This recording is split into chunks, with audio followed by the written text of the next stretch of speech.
అంతర్జాతీయ రాజకీయాల్లో కాకలు తీరిన వారికే నెగ్గుకు రావడం కష్టం. అలాంటిది తీవ్ర ఆర్థిక సంక్షోభంలో ఉన్న పాకిస్తాన్ పరిస్థితి ఇప్పుడు మింగలేక, కక్కలేక అన్నట్లు తయారైంది. అమెరికా, ఇరాన్ మధ్య మధ్యవర్తిత్వం వహించడానికి ఉత్సాహం చూపించిన పాక్‌కు డొనాల్డ్ ట్రంప్ ఒకే ఒక్క పోస్ట్‌తో పెద్ద షాక్ ఇచ్చారు. అమెరికా అధ్యక్షుడు ట్రంప్ సోషల్ మీడియాలో పెట్టిన ఒక పోస్ట్ ఇప్పుడు హాట్ టాపిక్ అయింది. పాకిస్తాన్‌లో అసలు బాస్ ప్రధాని షెహబాజ్ షరీఫ్ కాదని, army chief field marshal Asim మునీరేనని ట్రంప్ ఓపెన్‌గా రాసుకొచ్చారు. చైనాతో కలిసి పాక్ నడుపుతున్న తెర వెనుక రాజకీయాలను ట్రంప్ ఎండగట్టారు. అటు అమెరికాతో సంబంధాలు కాపాడుకోవాలి, ఇటు ఇరాన్ మరియు చైనాలను వదులుకోలేరు. పైగా దేశంలో ఉగ్రవాద దాడులు పెరిగిపోతున్నాయి. ఈ భౌగోళిక రాజకీయాల మధ్య పాకిస్తాన్ పూర్తిగా నలిగిపోతోంది. ట్రంప్ చేసిన ఈ వ్యాఖ్యలపై మీ కామెంట్ ఏమిటి? అమెరికా చట్టబద్ధంగా మరో దీర్ఘకాలిక యుద్ధంలోకి అడుగుపెడుతోందా? ఇరాన్‌తో అమెరికా, ఇజ్రాయెల్ జరుపుతున్న పోరాటం ఇప్పుడు అత్యంత కీలకమైన 60 రోజుల మార్కును దాటింది. 1973 అమెరికన్ వార్ పవర్స్ చట్టం ప్రకారం కాంగ్రెస్ అనుమతి లేకుండా అధ్యక్షుడు సైన్యాన్ని రంగంలోకి దించితే 60 రోజుల్లోగా దాన్ని వెనక్కి తీసుకోవాలి. కానీ ఇక్కడే ఒక పెద్ద లూప్ హోల్ వాషింగ్టన్‌లో ప్రకంపనలు సృష్టిస్తోంది. ప్రస్తుతం ఇరు దేశాల మధ్య జరుగుతున్న తాత్కాలిక కాల్పుల విరమణ చర్యల వల్ల ఆ చట్టపరమైన 60 రోజుల క్లాక్ పాజ్ అయిందని వైట్ హౌస్ వాదిస్తోంది. దీనిపై ప్రతిపక్షాలు మండిపడుతున్నాయి. అధ్యక్షుడు తన అధికారాలను దుర్వినియోగం చేస్తున్నారని విమర్శిస్తున్నారు. మరోవైపు క్షేత్రస్థాయిలో ఉద్రిక్తతలు తగ్గడం లేదు. శాంతి చర్చలు జరుగుతున్నాయంటూనే హార్మోజ్ జలసంధి సమీపంలో అమెరికా సైన్యం మళ్లీ క్షిపణి దాడులు చేసింది. దీంతో ఇరాన్ తాము ప్రతీకారానికి సిద్ధంగా ఉన్నామని హెచ్చరించింది.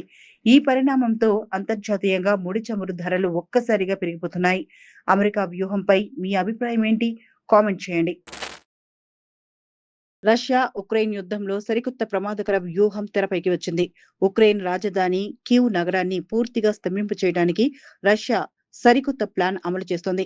దీనికోసం పొరుగు దేశమైన బెలారస్ భూభాగాన్ని రష్యా వాడుకోబోతున్నట్లు అంతర్జాతీయ నివేదికలు చెబుతున్నాయి. గత కొద్ది రోజులుగా ఉక్రెయిన్ డ్రోన్లు తమ సరిహద్దు దాటాయంటూ బెలారస్ ఆరోపిస్తోంది. దీన్ని సాకుగా చూపిస్తూ రష్యా తన సరికొత్త మరియు చౌకైన మోల్నియా మరియు షాహెడ్ డ్రోన్లను బెలారస్ నుండి ఉక్రెయిన్‌లోకి ప్రయోగించడానికి సిద్ధమవుతోంది.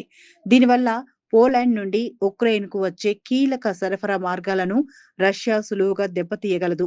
అయితే ఉక్రెయిన్ కూడా తక్కువ తినలేదు. రష్యాలోని కీలక చమురు శుద్ధి కర్మాగారంపై ఉక్రెయిన్ లాంగ్ రేంజ్ డ్రోన్ దాడులను ముమ్మరం చేసింది. నిన్ననే మాస్కో ఎయిర్ జోన్‌ను రష్యా మూసివేయాల్సి వచ్చింది. 2026 చివరి నాటికి ఉక్రెయిన్‌ను లొంగదీసుకుంటామని రష్యా నేతలు సవాల్ చేస్తున్నారు. ఈ సుదీర్ఘ యుద్ధంలో విజయం ఎవరిని వరిస్తుంది? ఆఫ్రికా ఖండంలో ఉగ్రవాదంపై నైజీరియా మిలిటరీ అతిపెద్ద విజయాన్ని నమోదు చేసింది.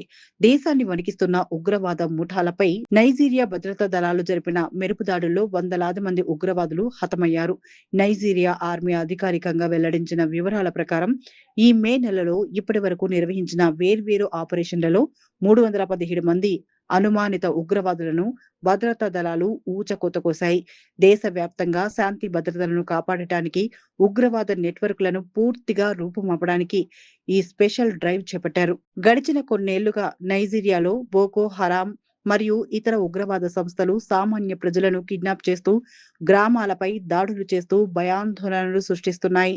ఈ తరుణంలో మిలిటరీ సాధించిన ఈ విజయం ఆఫ్రికా రీజియన్‌లో కీలకమైన మలుపుగా మారింది. ఉగ్రవాదంపై నైజీరియా తీసుకున్న ఈ కఠిన నిర్ణయం సరైనదేనా? ప్రపంచవ్యాప్త డిఫెన్స్ అప్డేట్స్ కోసం ఇప్పుడే వీడియోని లైక్ చేసి మా ఛానల్‌ని సబ్స్క్రైబ్ చేసుకోండి. పశ్చిమాసియాలో శాంతి చర్చలు త్వరలోనే ముగుస్తాయని ఆశించిన ప్రపంచ దేశాలకు మళ్లీ నిరాశే ఎదురైంది. దక్షిణ లెబనాన్‌పై ఇజ్రాయెల్ డిఫెన్స్ ఫోర్సెస్ మరోసారి ఊహించని రీతిలో విరుచుకుపడింది. కేవలం గత 24 గంటల్లోనే జరిగిన భీకర వైమానిక దాడుల్లో పిల్లలతో సహా కనీసం 31 మంది మరణించారు. ఇజ్రాయెల్ సైన్యం దక్షిణ లెబనాన్‌లోని దాదాపు 10 గ్రామాలకు ముందస్తు ఖాళీ హెచ్చరికలు జారీ చేసింది. హిజ్బుల్లా వ్యూహాత్మక నెట్వర్క్లను మరియు కమాండ్ సెంటర్లను పూర్తిగా ధ్వంసం చేయడమే లక్ష్యంగా ఈ దాడులు జరిగినట్లు ఇజ్రాయెల్ ప్రకటించింది. ముఖ్యంగా వెస్ట్ బెకా ప్రాంతంలోని మాక్షారా పట్టణంపై జరిగిన దాడి అక్కడి ప్రజలను ఉలిక్కిపడేలా చేసింది. వాషింగ్టన్‌లో ఇజ్రాయెల్, లెబనాన్ సైనిక ప్రతినిధుల మధ్య ప్రత్యక్ష చర్చలు జరగడానికి కేవలం 3 రోజుల ముందు ఈ దాడులు జరగడం గమనార్హం. ఈ పరిణామం లిటానీ నది సరిహద్దు వద్ద పరిస్థితిని మరింత ఉద్రిక్తంగా మార్చింది. చర్చలు జరుగుతున్నా క్షేత్రస్థాయిలో రక్తం చిందించడం ఆపకపోవడంపై అంతర్జాతీయ మానవ హక్కుల సంఘాలు ఆగ్రహం వ్యక్తం చేస్తున్నాయి. ఈ యుద్ధానికి అసలు ముగింపు ఎప్పుడు? మీ అభిప్రాయం కింద కామెంట్‌లో తెలియచేయండి.